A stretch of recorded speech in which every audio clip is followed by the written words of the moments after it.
کوکمون دو سول ره هست. سی اول برابر با سی انگلیسی در تیونر بوک شده.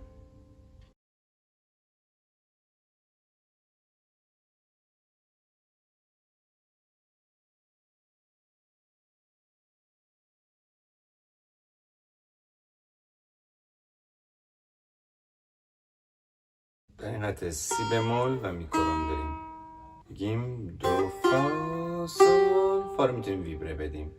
دو فا سول، دو فا سول سول لا کرونه.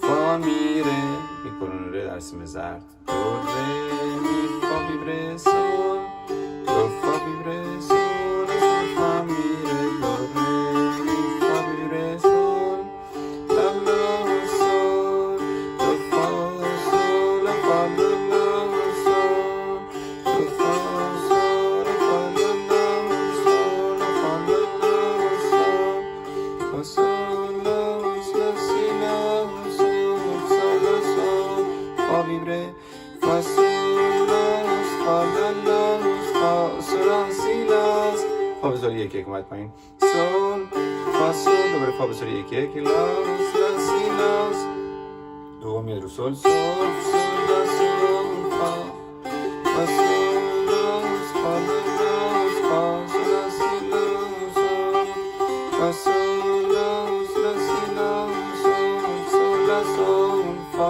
ویبره دو فا سول دو فا سول دو فا سول سول فا میره.